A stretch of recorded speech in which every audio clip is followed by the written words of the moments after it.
Donc, bonjour à tous et bienvenue sur notre webinaire du jour sur le thème crise et opportunités. Nous avons le plaisir aujourd'hui d'accueillir Thierry Darrigade, l'agence Bras droit des dirigeants, qui va nous expliquer comment transformer chaque crise en opportunité de croissance. Donc, si vous avez des questions durant sa présentation, vous pouvez les poser en bas. Si vous passez votre souris, vous avez Converser qui va vous ouvrir un espace de discussion. Et comme ça, M. Darrigade pourra prendre régulièrement les questions et pouvoir y répondre. Et puis sinon, il y répondra en fin de présentation. Donc, hop, je partage l'écran. M. Darrigade, c'est à vous. Ça connecte. Allez, voilà. C'est bon, on a l'écran. Ah.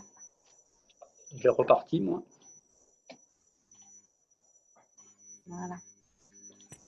Ça avait bugué. Voilà, est-ce que tout le monde voit bien l'écran?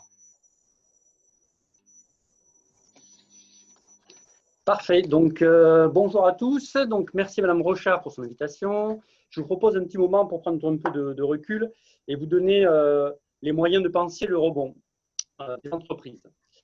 Alors, déjà, je vais commencer par me présenter rapidement. Donc, je suis Thierry Darrigade, je dirige l'agence Bras droit des dirigeants pour la Nièvre et le Cher.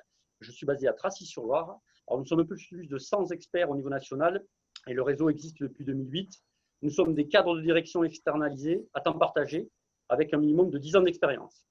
Nos clients sont des TPE, des PME et des ETI, mais de manière plus marginale. Voilà, donc on l'a dit, si vous avez des questions, vous avez qu'à les positionner dans le chat pour que je puisse y répondre soit au fil de l'eau, soit si je sais qu'il y a des explications qui arrivent derrière, j'attendrai l'explication. Voilà, donc déjà l'objectif ou les objectifs. Donc l'objet, c'est pas un cours de stratégie, hein, on n'aurait pas le temps de le faire là de toute façon, mais plutôt une façon simple de parler de l'origine des crises, des conséquences et comment les aborder. Donc il s'agit donc d'apporter des éléments de réflexion sur la notion de crise et les implications pour les entreprises, donner des exemples d'évolution d'entreprises dans les crises, et puis fournir des clés pour l'action, analyser les situations, s'adapter et imaginer comment on peut transformer ça en plan d'opportunité. Pour cela, je vais me repartir d'une définition avec une traduction du mot crise, qui est donc une rupture d'équilibre. Si on reprend un petit peu la traduction du mot crise en chinois, Weiti, alors je suis allé voir sur Google Traduction pour m'assurer de la prononciation, parce que je ne parle pas chinois en fait à la base. Donc, alors ce qui paraît intéressant là-dedans, c'est qu'il y a un mélange de deux mots pour les Chinois. À la fois, il y a du danger et opportunité.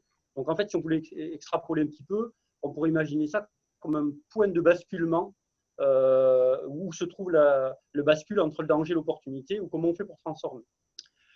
Voilà, donc sans m'apesantir, et on va quand même pas se mentir, il y a un côté négatif des crises, hein, mais elles sont souvent révélatrices ou alors accélérateurs, ça dépend, soit d'une faiblesse structurelle ou organisationnelle, des retards technologiques, d'une gouvernance d'entreprise inadaptée, d'une évolution de la consommation ou de concurrence nouvelle.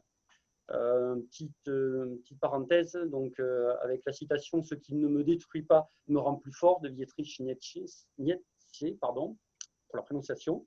Voilà, donc voilà, sans aller plus loin, juste ça, se positionner, de se dire que peut-être que dans chaque crise, il faut voir un élément d'accélération ou qui révèle une situation de faiblesse de l'entreprise éventuellement.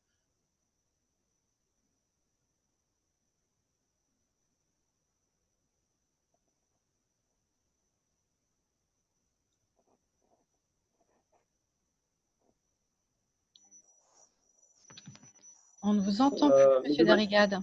Pardon? On ne vous entendait plus. Ah, donc la courbe de nivellation de Schumpeter, je vais vous expliquer, c'était bon, ça vous avez entendu? Non, ça on l'a pas entendu. On l'a pas entendu. Donc, je vais vous parler donc de la courbe de nivellation de Schumpeter. Si on regarde un petit peu, alors c'est quelque chose qui a été, c'est une explication qui a été faite par la BPI, hein, c'est pas moi qui l'ai faite, et de façon plus large, c'est des économistes qui l'ont analysé.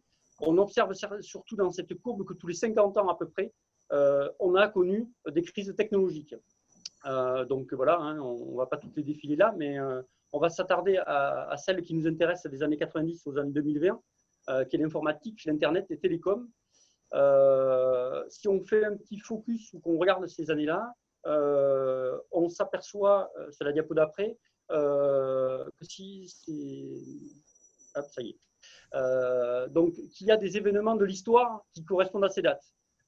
Donc, si on regarde, on prend la courbe par la gauche, on a de 1945 la Seconde Guerre mondiale. On voit bien qu'il y a autour de 1950, il y a bien une crise qui s'est amorcée en place. Ensuite, on a la guerre du Golfe, la crise de la bulle Internet après en 2002 et 2002, puis la crise des subprimes en 2008 et 2009. Puis aujourd'hui, en 2020, on n'a pas, l'histoire ne nous dit pas encore si c'est une crise ou si on y est dedans, mais en tout cas, le coronavirus occasionne une crise ou des moments difficiles pour les entreprises, mais même l'environnement sociétal. Alors, même s'il est difficile de dire qu'il y a une relation de cause à effet, hein, il est quand même étrange que depuis la crise de 1785, si on revient encore plus en amont, il y avait là aussi la Révolution française de 1789, et c'est quand même étonnant qu'on retrouve des similitudes systématiques à ces étapes-là. Maintenant, si on regarde comment on fait pour traverser les crises. Alors, la bonne nouvelle, c'est qu'il n'y a pas une crise, mais il y a les crises. Et la nouvelle qu'on peut être intéressant de regarder, c'est qu'à chaque fois, les civilisations, les organisations ont su s'adapter. Les trois dernières crises qui ont été décomposées, on retrouve systématiquement les mêmes caractéristiques. Les plus grandes incertitudes dans les crises, finalement, sont le point de rupture qu'on n'arrive pas à appréhender. On peut avoir des points de rupture qui sont brutales, comme ce qu'on vient de connaître avec le Covid, ou des choses qui sont plus qu'on voit arriver, entre guillemets, qu'on imagine, on les voit arriver. Donc, si on regarde cette courbe-là et qu'on la superpose elle aussi avec une autre courbe qui est connue, la slide d'après, qui est la courbe du deuil, où on se sert aussi en management comme le conduite du changement. On mesure, on observe des choses aussi intéressantes.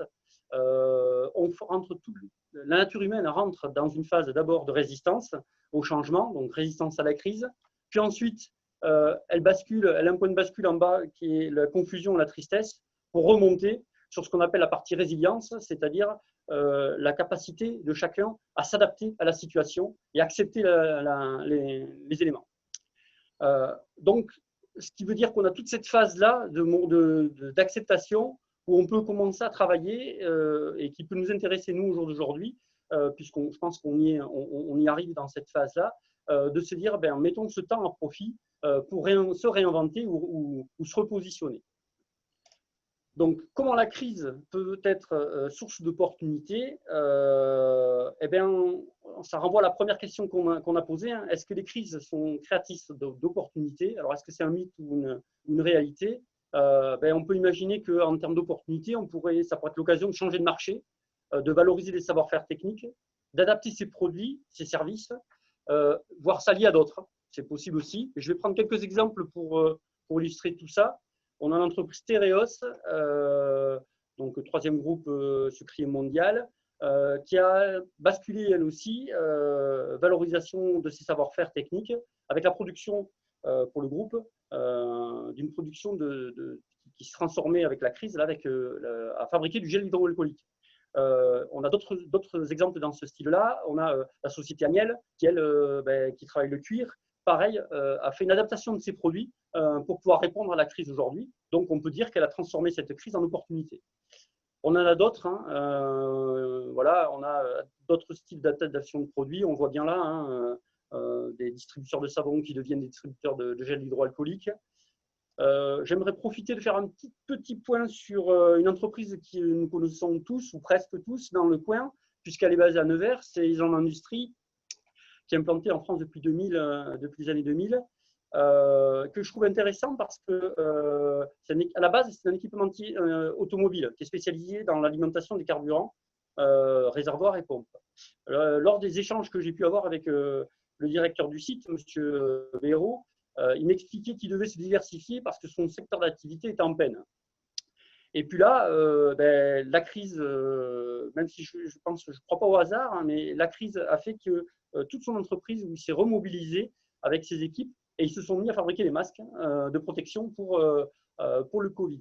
Alors, sans parler d'une opportunité, on le sait, qui sera durable, hein, certainement pas. Par contre, ça démontre une certaine capacité et agilité de l'entreprise à se mettre en situation d'adaptation. Et je pense que tout le travail qui a été fait de devoir chercher à se diversifier, on voit bien que une fois que l'entreprise et les équipes sont dans ce mode-là, ce mode agile, elles ont une facilité d'adaptation et elles peuvent répondre à des problématiques de manière très rapide. Et on imagine une entreprise comme ça, de passer on voit les produits d'une pompe très technique, passer un produit très basique. Je pense que c'est pas si simple que ça. Il y a des machines derrière à mettre en œuvre. Donc je pense que ça a dû mobiliser beaucoup des équipes. Voilà. Même si on sait que c'est pas pérenne, on lui souhaite qu'il puisse développer et maintenir cette capacité, cette agilité pour la suite au niveau de l'entreprise. Donc maintenant, si on devrait se positionner, ou ce que je pourrais vous proposer, moi, c'est une méthode, où mon méthode est un peu fort, je pense, un cheminement pour chacun ou pour chaque entreprise à réfléchir à l'après-crise, ou qu'est-ce qu'on peut mettre en place. Donc le premier élément, bien évidemment, c'est d'abord de penser à sauvegarder ce qui existe, et je propose, la première chose qu'on peut faire, c'est agir en amont sur le risque. Alors, agir en amont, c'est permettre de transformer des menaces en opportunités. Alors, on ne pourra pas être exhaustif, ni dans la méthode, et ce qu'on peut en faire, parce que le sujet est vaste. Mais déjà, ça peut donner une première approche ou des idées de ce qu'on pourrait mettre en place. Et le but, c'est d'avoir une approche concrète de la gestion des risques. Des risques à faire les choses ou à ne pas les faire, d'ailleurs. Je prendrai une citation de Steve Jobs. Ce que tu décides de ne pas faire est tout aussi important que ce que tu décides de faire. Donc, je pense que c'est important parce qu'en effet, ce n'est pas parce qu'on ne fait rien ou qu'on fait le dos rond que la crise va passer. Par contre, il y a des entreprises qui vont faire ça et qui vont s'en sortir de manière très bien, entre guillemets. Donc, je pense que la première des postures, des conduites à tenir, c'est définir les priorités. Vérifier, comme tout le monde l'a fait aujourd'hui, sécurité des personnes et des biens. Ensuite, ça va être de caler sa trésorerie de manière à être sûr qu'on soit en capacité de se réinvestir, au niveau de l'entreprise pour réinventer des modèles éventuellement. Comment on va poursuivre les activités et puis adopter une organisation qui peut peut-être être propre à la crise, c'est-à-dire c'est une partie courte, mais qui pourrait pourquoi pas être plus longue après derrière, c'est-à-dire de maintenir cette organisation par la suite. Donc voilà. Et puis bien sûr hiérarchiser les priorités, qui sera une période ou un passage nécessaire, parce qu'on ne pourra pas se jeter partout, évidemment. Voilà. Le deuxième élément qu'on pourrait observer ou regarder, c'est comment on doit, qu'est-ce qui s'est passé ou quels sont les effets de la crise. Pour ça, il y a des moyens qu'on peut mettre en œuvre qui sont très connus. Encore une fois, je n'invente rien, ce sont des choses qui sont très connues. Le premier, ce sont les facteurs de l'analyse PEST, donc PEST pour politique, économique, socio-technologique, juridique et environnementaux. En gros, il s'agit d'organiser une veille de ses concurrents, être à l'écoute de ses clients et d'observer les événements extérieurs qui pourraient favoriser ou pas cette recherche d'opportunités. Donc, c'est important de vérifier ou de s'assurer de ces éléments-là. Donc là, vous avez des facteurs politiques qui ont été notifiés, facteurs économiques, facteurs sociaux, facteurs technologiques, facteurs juridiques et puis les facteurs environnementaux. Alors, environnementaux au sens sociétal, pas forcément que l'environnement au sens législation et obligations légales. Ensuite, comment faire pour préparer l'après-crise? Alors, c'est l'occasion peut-être de revisiter, de formaliser sa stratégie d'entreprise. Pour ça, on peut utiliser un outil qui est assez simple, qui est assez connu, qui est le SWOT. Voilà, donc le terme anglo-saxon, c'est pareil, je le dis pour information, mais ça pas, voilà, qui est la traduction de force, faiblesse, opportunité et menace en français qu'on a à l'écran. Donc, ce modèle est applicable au niveau de l'entreprise tout entière ou simplement d'un produit. Donc, c'est assez efficace parce que ça permet vraiment de se positionner et ça permet de faire un état des lieux de son entreprise et de chercher qu'est-ce qu'on sait faire de bien, où sont nos points faibles ou nos points d'amélioration. Et derrière, peut-être élargir avec ce qu'on a vu tout à l'heure avec PEST, de savoir quels sont les facteurs extérieurs qui pourraient générer de l'opportunité ou des menaces. Voilà l'outil, le premier outil ou deuxième plutôt avec PEST que je propose. Ensuite, on peut encore une fois élargir et imaginer comment on va construire son plan d'opportunité. Alors, les actions à conduire, ça peut être la première des choses à faire, c'est ouvrir le champ des possibles. C'est-à-dire qu'il ne faut pas se mettre d'a priori, pas d'interdit. Donc vraiment se mettre dans la position de on peut tout faire, on peut tout imaginer. Le but là, c'est d'avoir le maximum d'idées. Après, elles sont bonnes ou mauvaises, on les triera par la suite, on les hiérarchisera. Mais en tout cas, c'est de poser tous les débats ou toutes les idées sur la table. Ça peut être tout simplement peut-être un prétexte, cette crise-là ou ce moment de crise, pour faire bouger votre entreprise. Voilà, faire un diagnostic de l'organisation et se dire que peut-être qu'il y a des méthodes de travail, de vente ou de fabrication qui sont à revoir. Et donc, du coup, on se sert de cette opportunité qui est la crise pour poser des choses sur la table avec ses équipes et se reposer de manière plus large des questions. Voilà. Pour ça, on a une autre façon de hiérarchiser ou de positionner les informations, c'est de répondre à 3 axes dans la réflexion. Donc, la source, c'est HEC qui l'a produit avec Odyssey 3.14, qui est déjà, n'oublions pas pour qui nous travaillons. Donc, ça, c'est la proposition de valeur qu'on retrouve en haut à gauche, là, sur notre schéma. Donc, en gros, c'est quelle est la cible du client, quelle est la proposition de valeur ou qu'est-ce que je propose à mes clients en termes de services, en termes de prix, en termes de produits. Voilà. Ensuite, c'est de s'assurer et de vérifier comment on va le mettre en œuvre. Donc, ça, c'est l'architecture de valeur. Et là, c'est de vérifier ou de cataloguer ou de mesurer toutes les ressources de l'entreprise. Alors qu'elles soient matérielles ou immatérielles, ça peut être humaine ou technologique.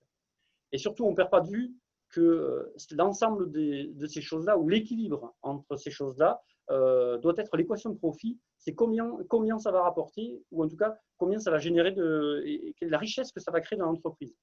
Alors, le combien est assez relatif parce qu'en fait, il va dépendre des dirigeants ou du mode de dirigeant. Si ce sont des entreprises avec des actionnaires, on comprend très vite que les actionnaires ne vont pas avoir les mêmes besoins ou en tout cas les mêmes retours sur investissement qu'un dirigeant dans son entreprise qui, lui, va peut-être chercher un juste équilibre, entre guillemets.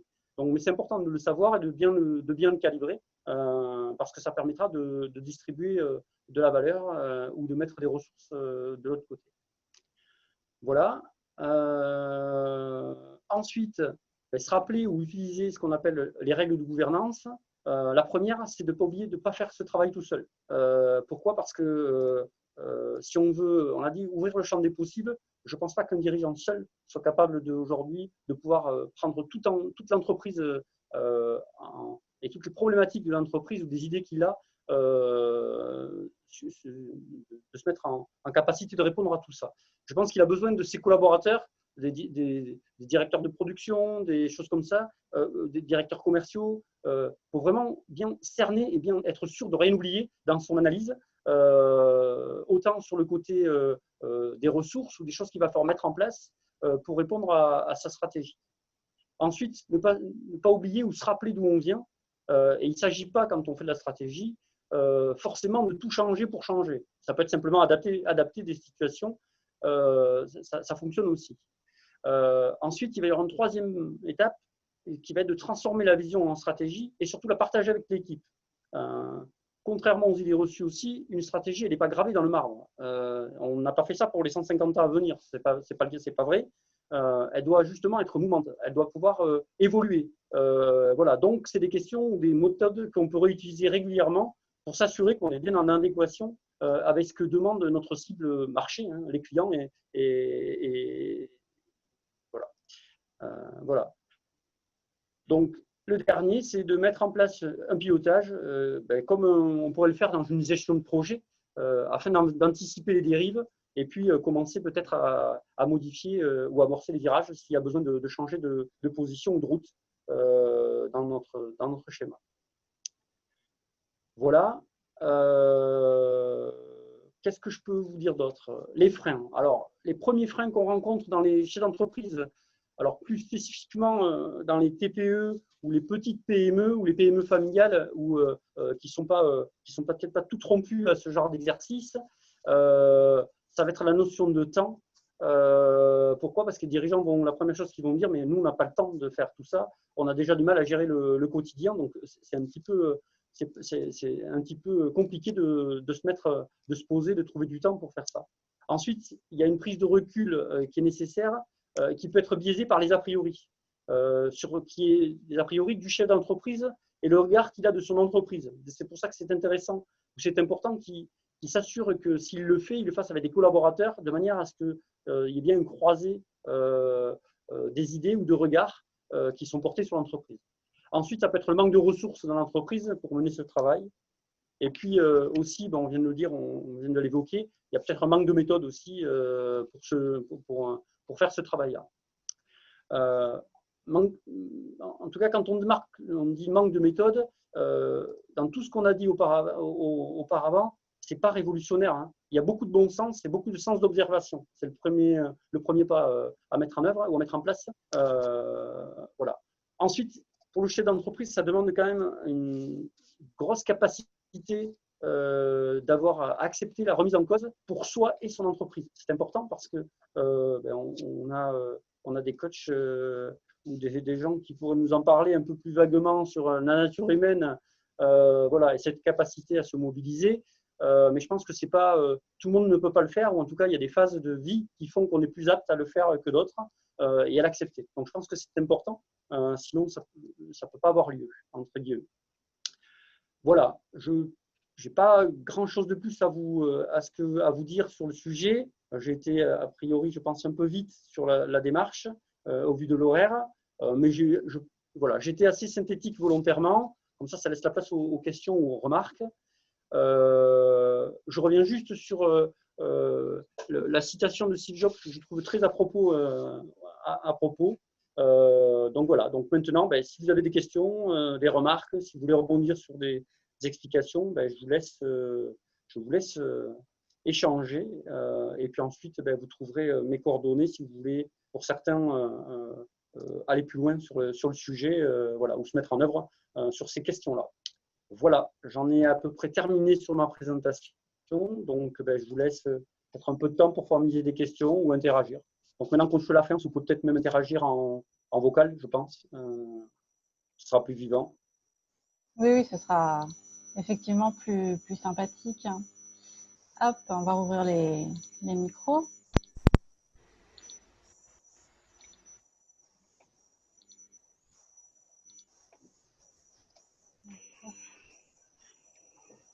Donc peut-être un tour de table, je ne sais pas, on peut commencer comme ça si vous voulez pour essayer de… Est-ce que voilà, les commentaires, ce que vous avez à en dire voilà, j'ai peut-être été un peu vite, je suis désolé sur certains sujets, mais j'étais perturbé par le risque de perte de temps. Donc voilà. Vous avez été efficace. Efficace, j'espère.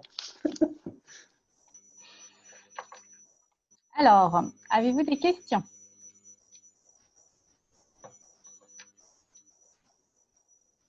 Sinon, je vais faire comme à l'école, j'en tirer un au hasard.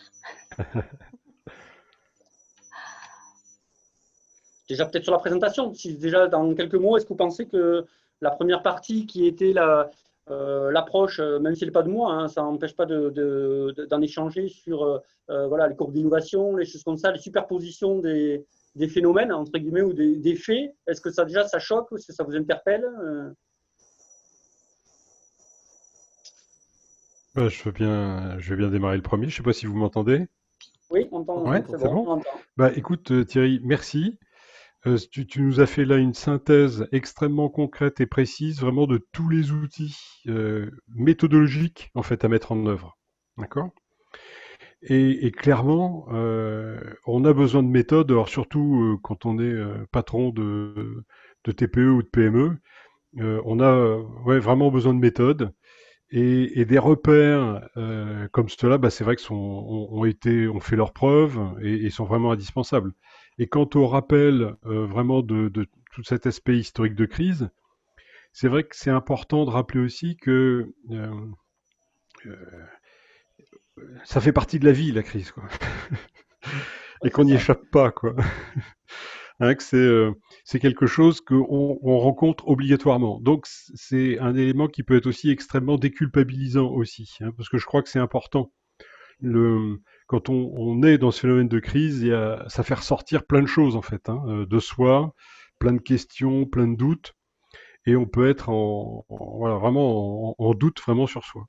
Donc, non, tu as vraiment là une présentation qui est à la fois, c'est vrai, extrêmement synthétique, c'est vrai que tu nous l'as faite un peu rapide, et qui est vraiment excellente. Enfin, on a vraiment cette base-là, hein.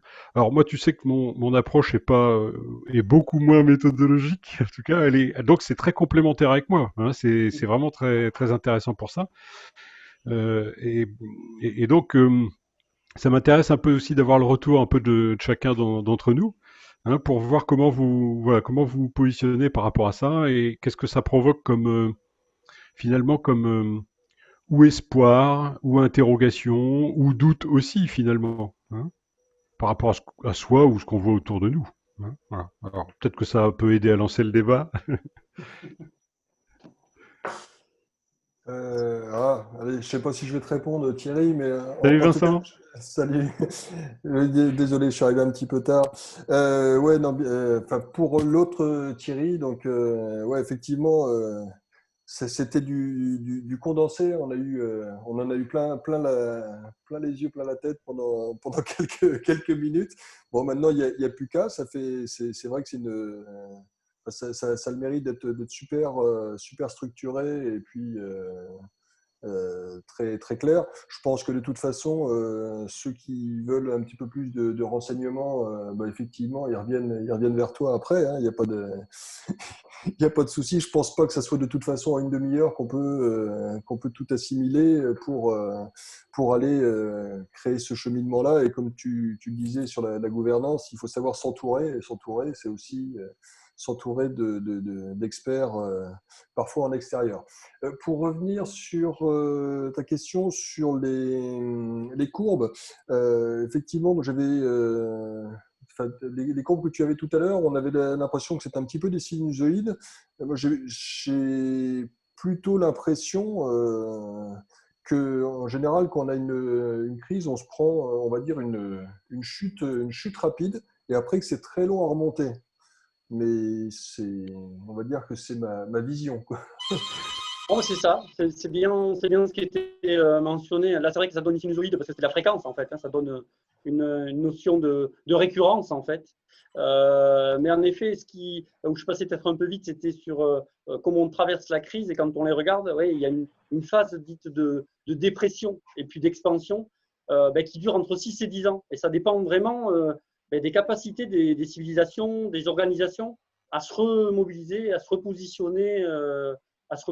Donc, en effet, oui, il y a une phase, la crise, elle arrive, alors, soit c'est brutal, on l'a dit, hein, comme là, Comme là, ouais. soit elle était prévue ou elle était annonciatrice de quelque chose qu'on voyait, qu'on sentait venir, entre guillemets, parce qu'il y avait des ruptures technologiques, des choses comme ça, on l'a vu. Mais en effet, c'est ça.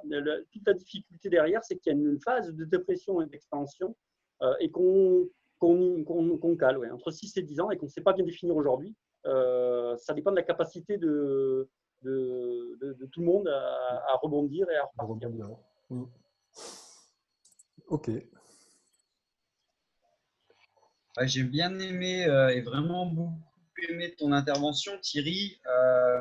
Sans refaire l'histoire, effectivement, on voit vraiment qu'il y a des périodes. On a eu la révolution industrielle, ensuite une autre crise, la révolution technologique. Et alors ça, c'est ma vision, mais j'ai l'impression qu'aujourd'hui, on est plus dans une révolution de gestion des ressources humaines pour les entreprises, parce qu'effectivement, être seul au pilotage de son entreprise, avec nos visions, nos contraintes internes, bah, ça ne suffit plus dans le monde où on vit. Et je pense qu'effectivement, l'intervenant d'experts extérieurs qui ont une vision assez juste de ce qui se passe vraiment, ça va devenir incontournable dans toutes les entreprises qui veulent évoluer assez rapidement et positivement. J'aimerais bien avoir ton impression là-dessus, Thierry Darrigade. Oui, mais c'est un peu dit, hein. Je pense qu'on a on l'a vécu, on l'a vu, hein, on l'a dit, ça peut être des moments, les crises aussi, c'est un moment, c'est révélateur. Et je pense qu'il y a beaucoup d'entreprises, alors en bien ou en mal, hein, qui ont vu des collaborateurs se révéler dans le bon sens en disant, ben, voilà, des gens mobilisés, des gens qui se serrent les coudes, voilà. Et à contrario, on a eu aussi des entreprises qui ont eu du mal à refaire partir leurs entreprises. Voilà, l'arrêt a été brutal et aujourd'hui, elles ont du mal à les remobiliser sur des sujets. Donc, je pense qu'on va avoir des mouvements dans les entreprises, dans les futurs qu'il y a, des gens qui vont se repositionner, je pense, voilà, qui vont dire finalement, je me pose des questions sur ma vie professionnelle, l'équilibre vie professionnelle, vie personnelle, qui vont se poser plein de questions. Et c'est ce qu'on dit, c'est l'espèce de courbe-là, ils sont en phase de résistance, puis ils vont s'adapter. Maintenant, ça peut être l'adaptation, va peut-être être poussé jusqu'à changer carrément de profession, d'orientation. Et oui, je pense, il va y en avoir certainement.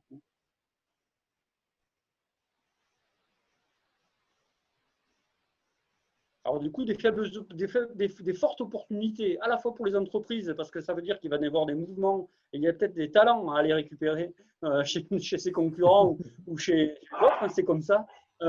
Et aussi, par contre, des pertes des gens qui vont être perdus pour certains. Voilà. Mais ça donnera l'occasion d'un renouveau. Et puis, c'est ce qu'on disait, pour travailler sur ces sujets-là, un peu de sang neuf, entre guillemets, ça ne peut pas faire de mal non plus. Ça va donner d'autres visions, des autres manières de voir les choses dans les entreprises.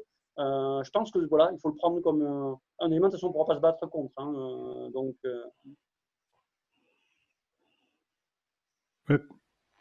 c'est vrai qu'il y a une spécificité, je pense, à cette crise. Souvent, une crise peut atteindre, j'allais dire, une production liée à une matière première, notamment, hein, on pense à la crise pétrolière, ou peut être financière. Là, c'est vrai qu'il y a une particularité dans ce qu'on vit là, c'est que les individus, les personnes sont atteints. Alors, ils peuvent être atteints physiquement, ça c'est une chose, mais ils peuvent être atteints surtout moralement, mentalement, hein, voire émotionnellement aussi. Et donc, la perturbation et la gestion de cette perturbation est forcément un peu hors norme, hein, par rapport à ce qu'on a vécu auparavant, parce que les solutions ne sont pas uniquement, en tout cas, des solutions techniques. Et c'est vrai que on est tous un peu surpris, quoi. Hein. Bon, moi, ça fait 30 ans que je fais de la formation en entreprise. C'est vrai que ce type de situation, j'ai jamais vu. Ouais. On est tous voilà, en train d'apprendre, en fait, là, hein, très concrètement. C'est pour ça que ce que tu évoques, hein, dans ton propos, moi, qui me plaît beaucoup, c'est que au fond, tu l'as dit clairement, nous avons la ressource, en fait, hein, d'adaptation. Hein. Ce qu'il y a, c'est que cette ressource d'adaptation, soit on l'aperçoit pas, soit on la comprend pas, soit on l'active pas, en fait. Hein. Hein. Oui, avec une notion de temps, je pense, et on ne va pas marcher tous entre guillemets à la même vitesse. On a des gens qui vont passer d'une étape à l'autre. Voilà, on dit de la résistance à la résilience de manière très rapide et assez efficace, ou en tout cas, voilà, qui ont de suite se projeter, et hop, c'est reparti. Puis on en a une autre partie de la population qui va, elle, avoir un peu plus de mal à se remobiliser, à retrouver sa raison d'être, entre guillemets, ou sa position. Mais pourquoi je fais tout ça au final? Pourquoi? Et du coup, ils vont se poser beaucoup de questions. Et je pense ils vont avoir, ça va être plus long, ce temps-là, en espérant que ça ne laisse pas trop de séquelles pour certains. On commence à en parler. On en parle de gens qui ont du mal à se remobiliser, à se remotiver. Donc voilà, en espérant que tout le monde arrive à rebondir quand même, malgré la notion de temps.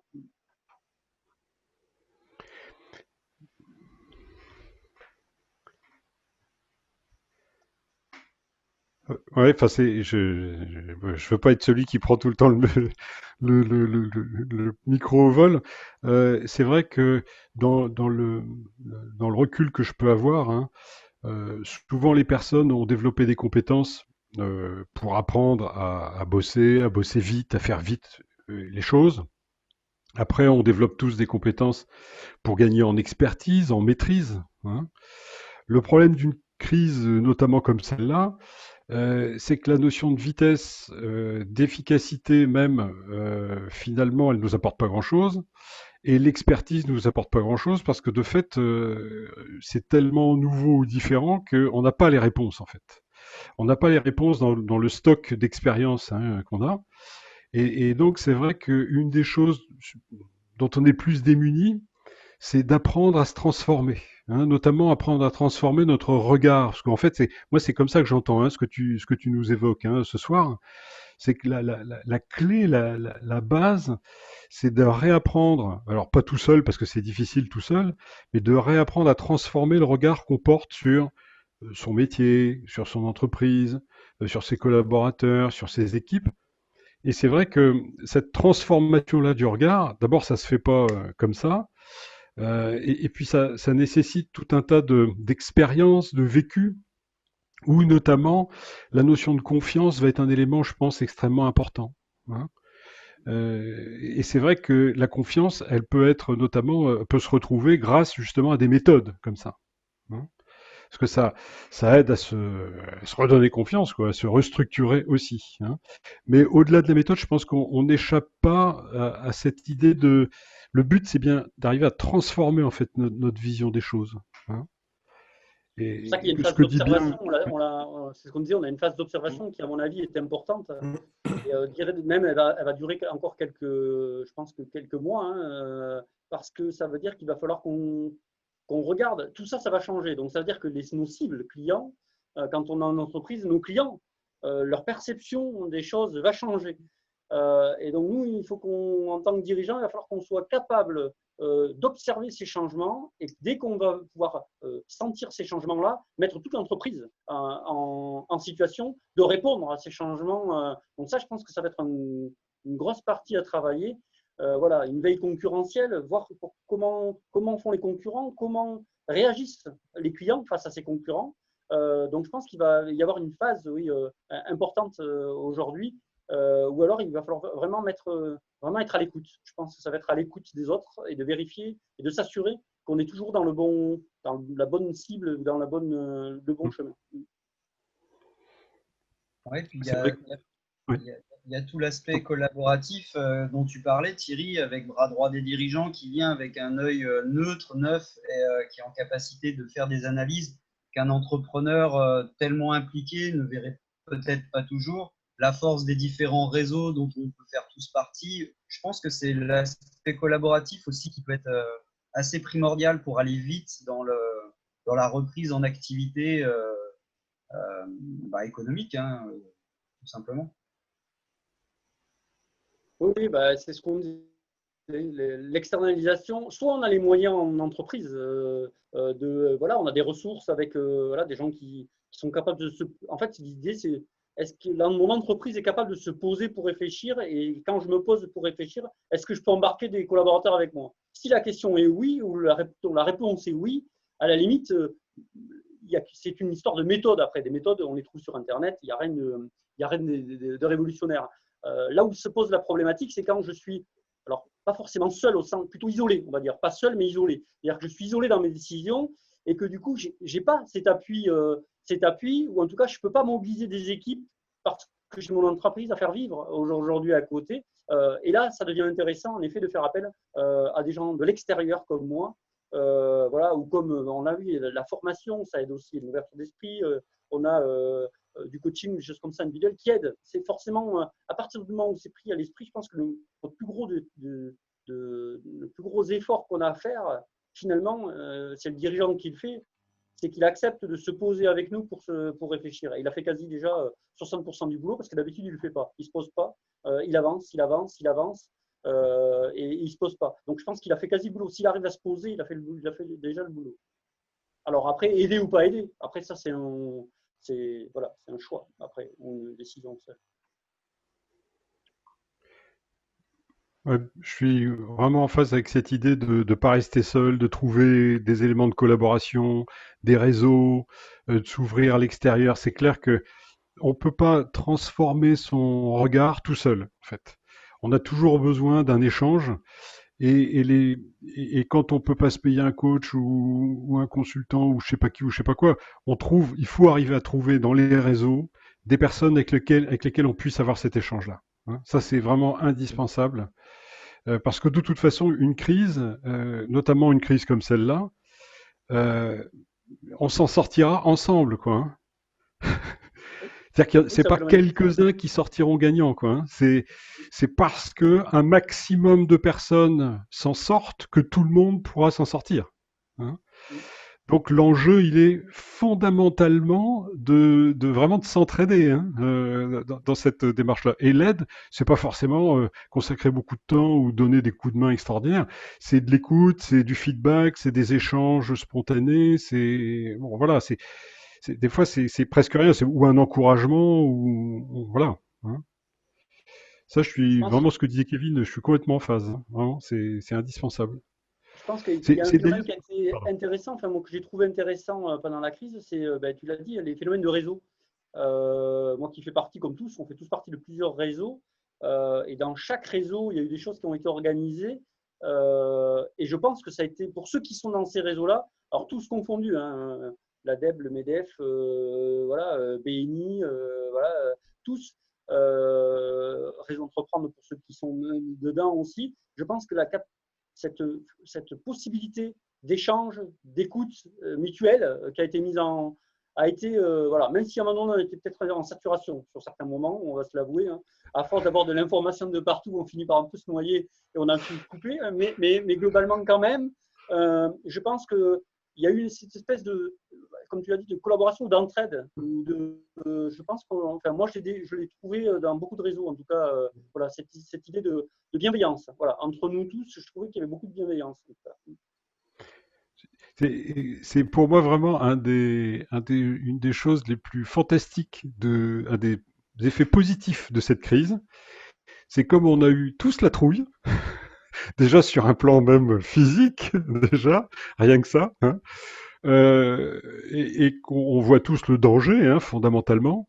Ça nous ramène tous hein, au degré mini de notre humanité. Hein, on se serre les coudes pour faire face, quoi, comme tous les mammifères finalement. Et ça, c'est bon, voilà, c'est difficile à dire, mais c'est vrai que c'est un des avantages, quoi, hein, finalement, de ce type de situation. Et malheureusement, des fois, il faut en venir là pour découvrir qu'on a ces capacités d'alliance, de réseau, de partage. Voilà, hein, c'est clair. Ouais.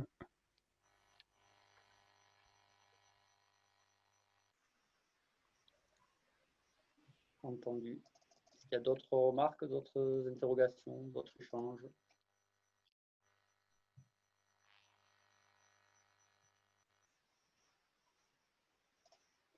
Non, moi non plus. En tout cas, merci pour votre présentation qui je trouve, est pleine de bon sens parce que c'est vrai que c'est des conseils voilà, on a tous étudié ça entre Pestel, les forces, les faiblesses, on a tous étudié ça et c'est du bon sens tout simplement.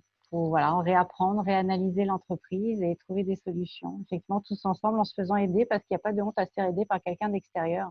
Ça, c'est le premier stade à franchir par chef d'entreprise, c'est d'accepter que quelqu'un vienne, analyse et fasse des critiques qui seront forcément constructives, mais ça reste une analyse et regarder de près l'entreprise, qui peut être compliqué pour certains.